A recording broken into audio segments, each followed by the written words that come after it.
Hi everyone, welcome. In this video, we will learn more about predicate rules and its synergistic relationship with Part 11. So these are the foundation for Part 11 regulation, that is rules for complying the rules. Predicate rule defines what records are needed, while Part 11 defines how to manage them electronically in a compliant manner. Together, they ensure data integrity and regulatory compliance. So let's get started. So before moving to the predicate rule, it is necessary to understand the Part 11, which is a regulatory framework that governs how companies manages their electronic record and electronic signature. Part 11 applies whenever the record required under the predicate rule need to be created, modified, maintained, archived, retrieved, or transmitted electronically.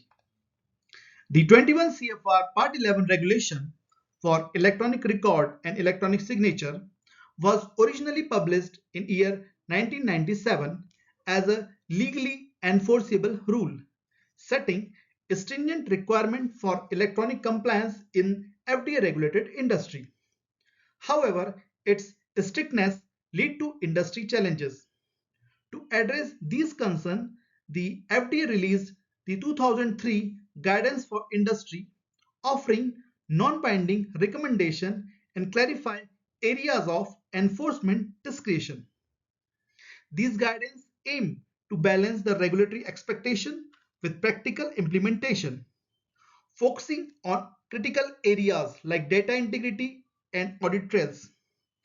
While the original rule remains enforceable, the 2003 guidance offers a more flexible approach emphasizing on risk-based compliance.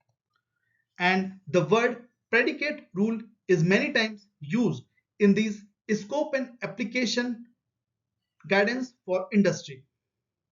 Now let's discuss the predicate rule.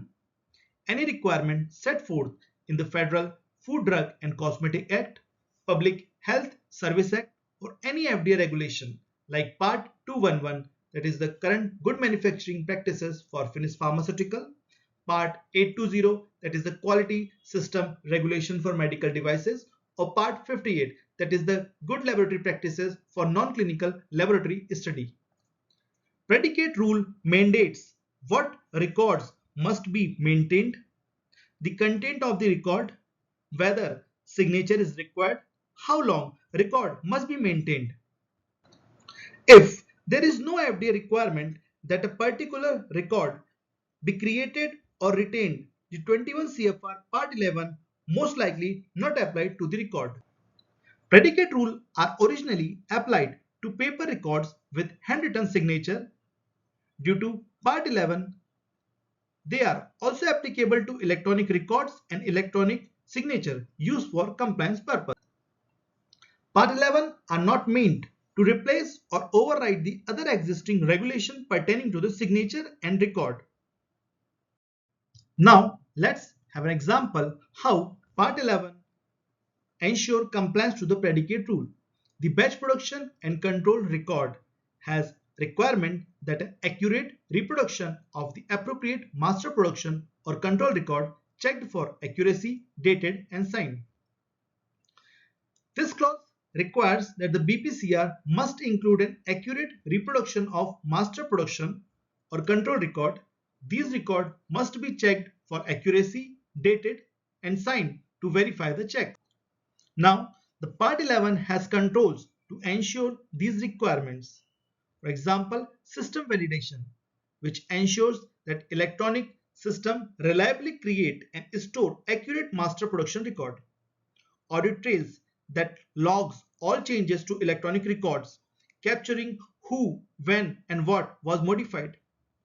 Electronic signatures, which is a secure, traceable replacement of handwritten signature to verify accuracy.